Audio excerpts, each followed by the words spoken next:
Assalamualaikum warahmatullahi wabarakatuh. Jumpa lagi dengan saya Mahmud bin Cahyo. Teman-teman semuanya, ketika teman-teman mendengar sebuah kata kritik, apa yang pertama kali terbersit dalam pikiran teman-teman?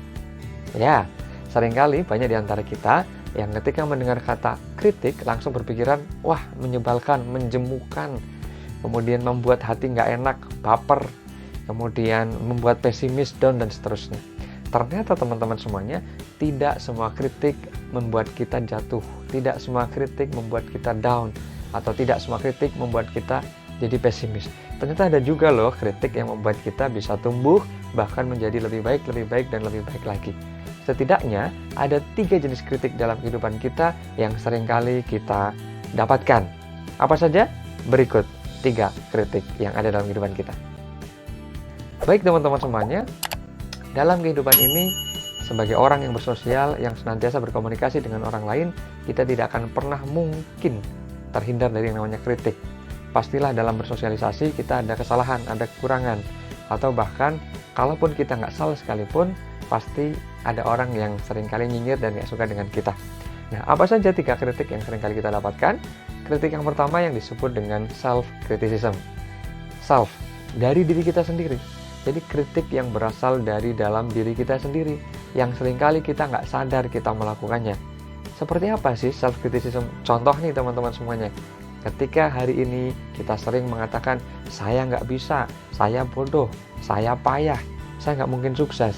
Ini adalah bentuk-bentuk self-criticism yang kalau teman-teman sadar, ini akan membuat kita jadi pribadi yang tidak percaya diri, membuat kita tidak tumbuh, bahkan menjadikan kita pesimis terus-menerus, menganggap diri kita payah dan tidak berdaya, sehingga kita tidak melakukan apapun, tidak melakukan tindakan, tidak melakukan aktivitas-aktivitas yang menjadikan kita untuk naik kelas. Bagaimana caranya agar kita bisa mengelola self-criticism ini? Caranya adalah ubah nih mindset kita dan juga pola pikir kita. Dari apa? Dari negatif menuju positif. Dari saya tidak bisa menjadi saya bisa. Jadi dari saya tidak mampu menjadi saya mampu. Dari saya tidak akan sukses, jadi saya pasti bisa dan sukses. Nah, dengan begitu self-criticism ini akan terminimalisir menjadi hal yang lebih positif. Yang tadinya berpikiran negatif jadi lebih positif. Kemudian yang kedua adalah negative criticism. Negative criticism ini adalah kritik yang berasal dari luar kita, dari orang-orang di sekitar kita. Atau yang kita sebut hari ini dengan bahasa kerennya adalah banyak orang yang nyinyir dengan kita. Bahkan sekalipun kita melakukan kebaikan, tetap aja ada yang nyinyir dengan kita. Nah, negative criticism ini adalah kritik yang berasal dari luar yang tujuannya bukan untuk mendukung kita, tapi justru seringkali untuk menjatuhkan kita. Menjelekan, menertawakan, kemudian merendahkan, menyepelekan, dan sebagainya. Nah, apa yang harus kita lakukan dengan orang-orang yang seringkali menyepelekan kita? Ini sebenarnya sudah saya bahas di video sebelumnya tentang toxic people, bisa teman-teman lihat juga. Caranya gampang sebenarnya, tinggal bersikaplah tuli terhadap orang-orang yang nyinyir terhadap kita. Bersikaplah cuek terhadap orang-orang yang seringkali merendahkan kita, bahkan menertawakan impian-impian kita. Kenapa demikian? Jangan sampai energi kita habis hanya untuk memikirkan orang-orang yang nyinyir sama kita. Mending energi kita gunakan untuk apa? Untuk membangun impian-impian kita. Sehingga dengan begitu kita menjadi orang yang tidak akan terpengaruh oleh negatif criticism, negatif kritik. Karena apa? Biarlah orang lain nyinyir, kita tetap maju. The show must go on. Itu yang kedua. Kemudian yang ketiga adalah constructive criticism. Nah, ini teman-teman semuanya, kritik yang membangun. Kritik yang membangun. Kritikan ini tujuannya bukan untuk merendahkan, bukan untuk menyepelekan, tapi justru untuk membuat kita semakin kokoh, semakin tangguh, dan semakin lebih baik. Layaknya obat, kritik itu memang pahit teman-teman semuanya.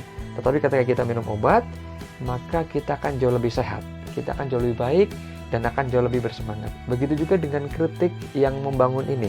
Ya, dengan adanya kritik yang membangun ini akan menjadikan kita tahu di tidak tahunya. Ya, ini, tahu di tidak tahunya. Karena seringkali kita tidak tahu di tidak tahunya, sehingga kita tidak evaluasi, tidak memperbaiki.